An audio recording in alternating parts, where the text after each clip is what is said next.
And here we are again with John Reed of Diginomica. And guess what? I have a super special treat for you today because it's the podcast debut of fellow Diginomica partner, Alyx MacQueen. How are you? Hello, I am good. My brain is full. Yes, we are at UiPath Forward in Las Vegas, your favorite American destination. Just kidding. Anyway, we have had quite the schedule the last couple of days. And so our job in the next however many minutes is to make sense of what we just saw, which is going to be an interesting challenge. There's a little bit of background noise, listeners. I could not find the quietest space in the world, but I think this is going to be good enough. So just bear with us. This is the price we pay to extract live insights before you and I collapse in a collective haze of sleep deprivation.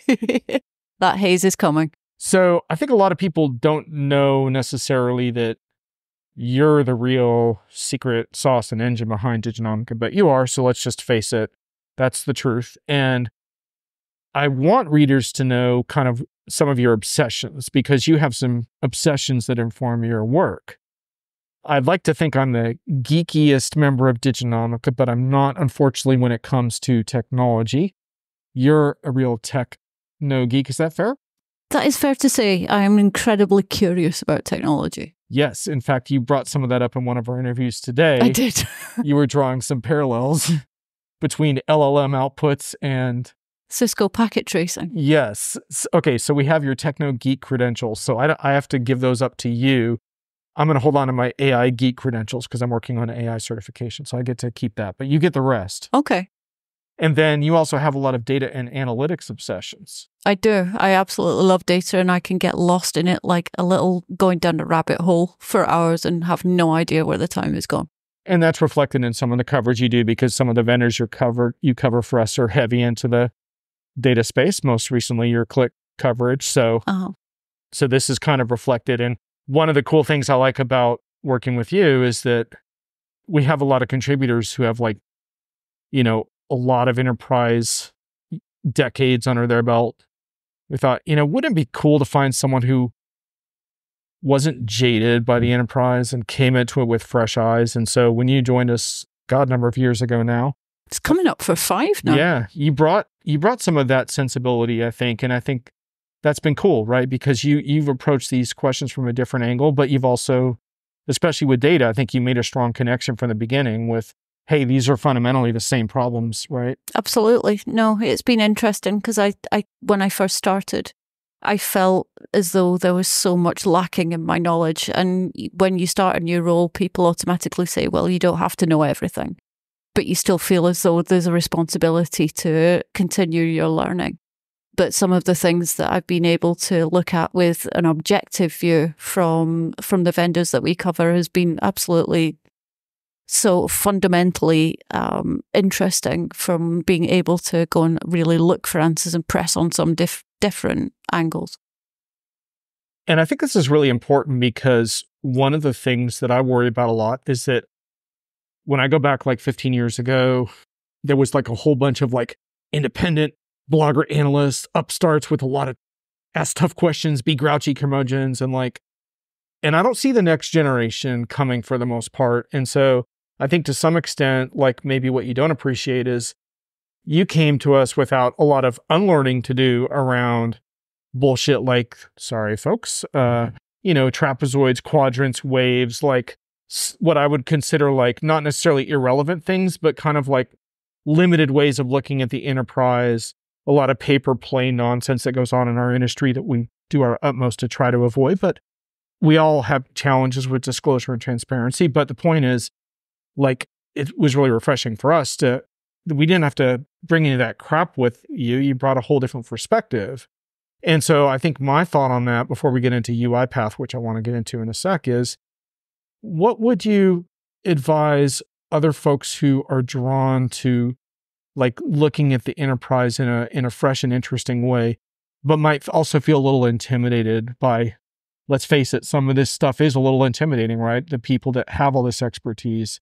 How would you suggest navigating that? Absolutely. And I think sometimes I'm still navigating it. The imposter syndrome can sometimes loom. But I think one of the biggest things that has made a difference for me is having people around you that encourage your learning. and support asking questions, who are happy to just share their knowledge and talk with you rather than at you, and say, all right, if this interests you, go and find out more about it. We'll help if you need. And that makes such a huge difference to be able to learn. And I think one of the things that also comes out in your coverage is that, correct me if I'm off here, but I think more and more as you've written more stuff for us, and I encourage folks to check some of your recent articles, but I think you found your angles into topics. So instead of like, how do I understand this vendor? You're like, wait, I can actually relate some of these data and analytic struggles customers are going through and these change issues, like, which is fundamentally what we struggle with is the human side. You've been able to plug that into other things and kind of find your angles. Absolutely. That's where my background's come from. Because when I did my MBA, everything was tied into sort of organizational strategy. So that's how I was taught to be able to look at things, and everything comes back to your strategy.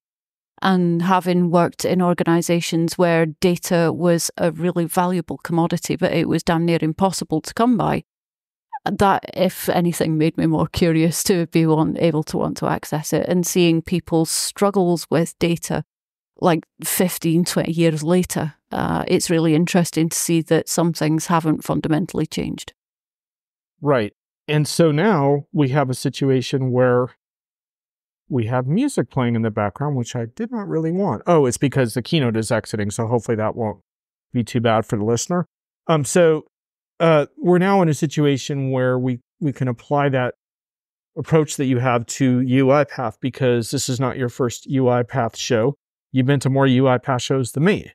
But at the same time, that creates an interesting perspective because UiPath has gone through quite a lot of change.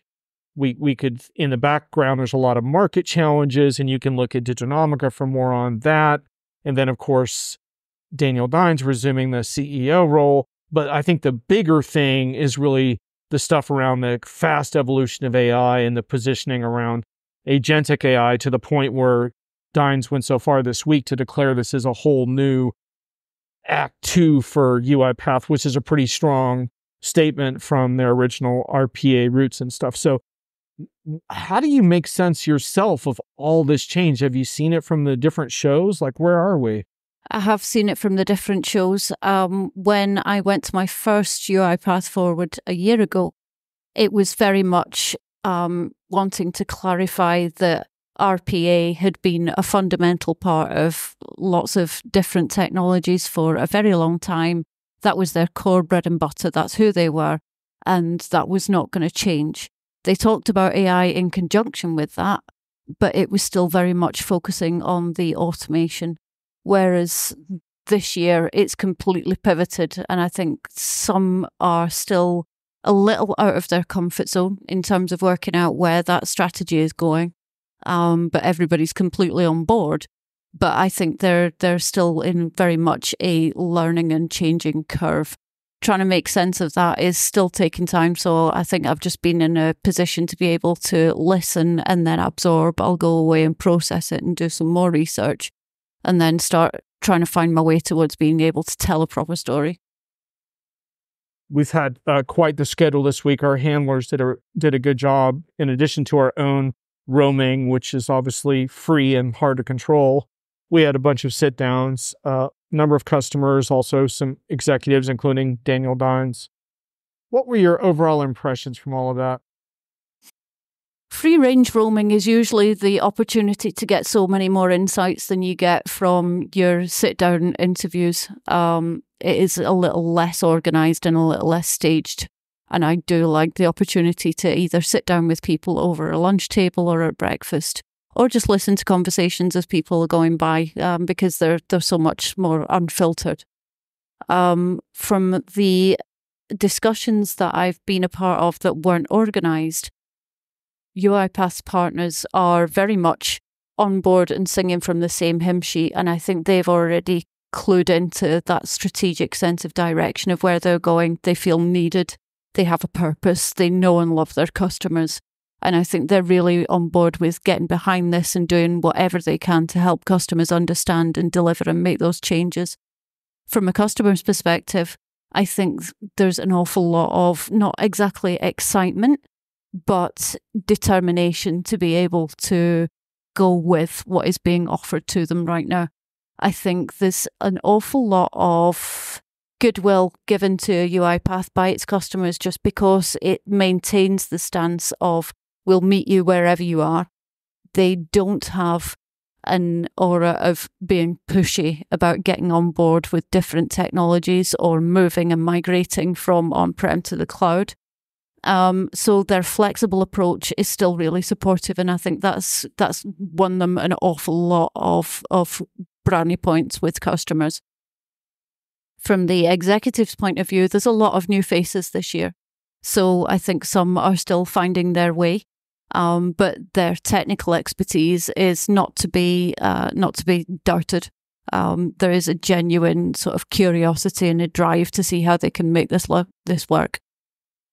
You and I both published our first pieces, and I have these AI deep dives, and prior wrote a piece on why are AI agents being hyped to the point of absurdity, and yet despite the AI agent hype at this show, well, you could say it was hype or the emphasis perhaps, I wasn't as grouchy at this show, and I explain why, but I think it was interesting in the context of UiPath because one of the reasons I wasn't as grouchy is because I thought they did a good job of explaining how all of their work with robotic process automation and existing automations for customers really fits well into this agent world. So it was less about like, oh, AI agents are the cool new thing, like, and more about like, yeah, we have a special advantage here because we can connect the dots between this new emerging technology, which has its certain pros and cons, and this other technology. And I just haven't seen this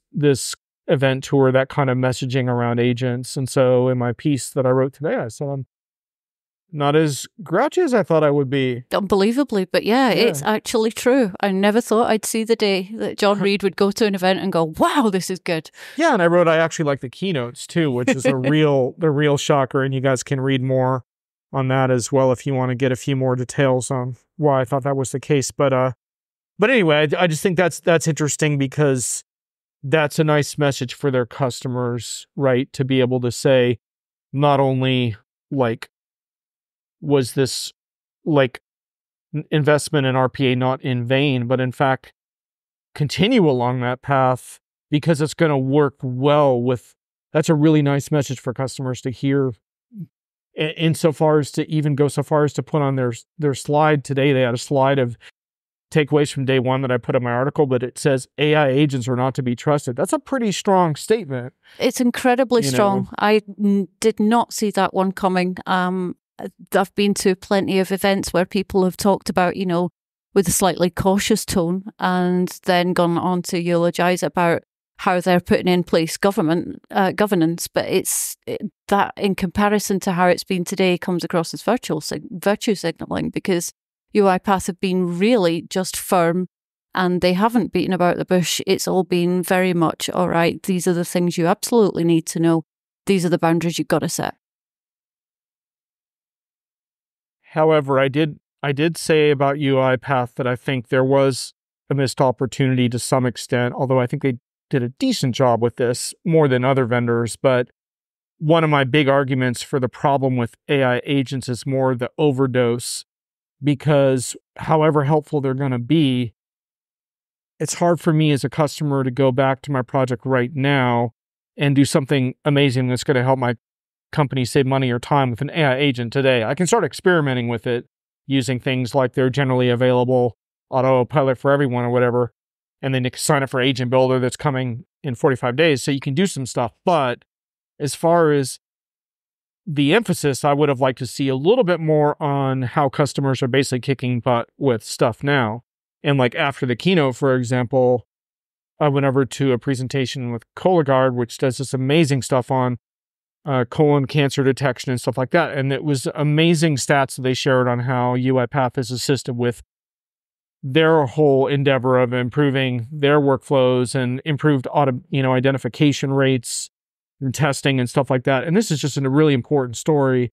And so that would be like, if I were to pick like what I think they could have done even better, would have been to get a story like that up on the keynote stage as well, so that people can see, wow, I can have a huge impact with what I have in play right now. And they did a bit of that, but I think they could have really gone more. So that would be my thing. I think you're absolutely right. Some of those additional sessions after the keynotes were incredibly valuable. And it does feel like they were a little tucked away. They could have had a little bit more of that up front just to sort of maximize the opportunity for impact. But yeah, you're right. Now, we did a bunch of customer interviews as well. Was there anything that really stood out for you, either in terms of benefits or just insights? I know you mentioned one thing in our meeting with Daniel Dines that struck you from one customer. Was there anything that kind of jumped out that was like, oh, that's really interesting? The thing from the customer that we spoke to today, there was, just for context, there was a bit of a montage this morning in which Dinesh had talked about wanting to be able to free his mind. And when that came up, I was just like, all right, what does that even mean? And it took me a little while. And then I talked to a customer and she said that they'd implemented a bot that would go away and process an invoice, but then it would go away and do a ton of stuff in the background after that. But the person using that didn't need to worry about it. They didn't have to care where it came from, what it was doing. It would just go away and this would get done. And that's it. That kind of gave them the free headspace to be able to go and get back on with their job and go and do something else that would add value. And that's what made me think, that was my kind of click moment where I thought that really contextualizes it for me.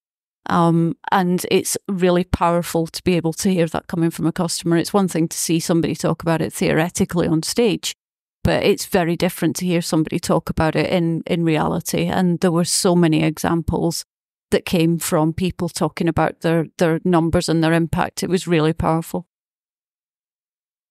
So I think one of the reasons that UiPath, in my mind, had a very successful event is that they have the advantage of what I think of as the founder keynote advantage, which is founders like Daniel Dines just tend to have a little more freedom to speak their minds. And I think it makes for better keynotes. And so I thought, my opinion was, you and I haven't talked about this, but I thought yesterday, it was really disarming and welcoming how he was quite candid about, yes, we're in this whole new phase. That was kind of like excitement, whatever, but he was candid about what the limitations were of their older approaches and how the traditional RPA approaches they used did have shortcomings, and one of which was the not inability, but real difficulty handling unstructured data and information, and how this opens up whole new possibilities and stuff. So I thought that was just disarming to just hear that, like, yeah, we've struggled with this, and here's what we're doing now. You don't usually hear that. So no, it was refreshing. I mean, plenty of vendors at events talk about listening to customer feedback and making changes and saying, oh yeah, we've made mistakes, but this is what we're doing differently. He was very bold about that, and he didn't add a but onto the end. It was very much, this is what we've changed, this is what we've realized, and then it was just left there. Yep. And what I said to vendors is you could study this event, because then on day 2 keynote, instead of what I refer to as something like futuristic product gasms, it's like, oh my God, here's our incredibly awesome thing that's coming. Instead of that, we got brain food. And I'm forgetting the name of the Forrester person. Do you remember his name? Oh, Craig Leclerc. Yes. And there were a couple other so-called industry experts, academics. They went on stage for a substantive amount of time in this keynote today and talked about trends and issues, which weren't necessarily always flattering, I would say, to UiPath either. But I think that added tremendous credibility. So in other words, instead of getting promo stuff today in the keynote, we got a heavy dose of relevant brain food. Instead of motivational speeches, we got, here's the context that we're all operating in, and here's these profound changes we're going through. And since I kind of made fun of waves and quadrants, I got to give the Forrester individual, say his name again, I keep forgetting. Craig Leclerc. Yeah, see, we have no sleep. I'm operating on fumes here. I thought he really brought like really solid stuff. I mean, he has studied automation for a long time, and it showed. Absolutely. So I don't know what you thought, but to me, I was really impressed with the brain food keynote. I just don't see that. It was, yeah, I wasn't expecting it. It was usually you'd get the product super stop, whistle stop tour of everything, and then the perfect demos. it made such a change, and it was so well informed by people who were objective. They talked about, what's been perhaps missing from some of those agentic AI conversations, how it's contextualized for people, missteps in really being able to define it clearly so that people work out exactly what it means and what it's not good for. The emphasis on security, like you said, about not trusting an AI agent, the need to be able to say, don't give it your personal login credentials because it doesn't, you mustn't. They were so emphatic about that. It was more sort of guardrails and warnings about how to apply this going forward, and really, I think, raising awareness of what people are going to get their hands on. Yeah, and even some adoption curve stuff that was like, this is going to take a while. Yeah, yep. There's been so much pressure on investors to be able to show that return on investment, and again, they've been very open, very transparent about, the fact that yes, it might take a while to see it, but it's scalable and there's opportunities to build on everything that's gone before it, and a lot of the hard work has already been done. Yeah, and then the cool thing about the setup was towards the end saying, like, then bringing it back into here's what UiPath is going to do about it, and also saying, look, we can make this adoption curve, we can improve the reliability and accuracy, we can take the edge off some of the challenges, and then pour people, instead of like making them sit and listen to another hour of how we're going to do it, head off into your tech ed sessions and go find out how this fits into a UiPath context. So vendors, if you're listening, that's how to get it done and how to turn keynotes into a valuable experience into what I typically call a chance to catch up on my email exercise. Not meaning me, I would never do that, of course. Of course not. But in general, attendees, right? Okay, so we've issued some good kudos, and I think those were well earned, because I'd never say anything nice about keynotes ever, really. At least, especially about the whole keynote. Sometimes I'll pick one thing I liked. Let's talk just a little bit more. We touched on a little bit what challenges, like what do you see are a couple of the biggest challenges for UiPath to kind of deliver on this? I think consistency in messaging is going to be essential for them, because although they stipulated a lot of very clear guidance and definitions today, I think it's going to be important for people to be able to see that over and over and over, because otherwise that message is going to get lost amid the racket that is going on about agentic AI from plenty of other vendors right now. And I think managing those expectations with customers and potential customers is going to be essential. And if you were advising a customer that's feeling a little overwhelmed by all of this, where do you think they should start? That's a good question. You didn't say you were going to ask me any hard questions today. It's a hard question, isn't it? Where do you start? Where do any of us start? Especially for someone who hasn't had more than a few hours sleep, because you're up at 4 a.m. Exactly, yeah. But this is a good one, though. It's a good question. God love jet lag. All right, so I would say that one of the first places to start is do your homework. This is not going to be something that you can just kind of Google and look up. There's going to be multiple sources that you have to look to, and not just the vendor. I think digging for use cases is going to be a challenge, but there are some out there.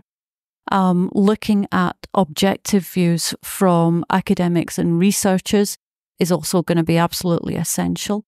But I think some of that is just kind of pushing past the first one-page definition.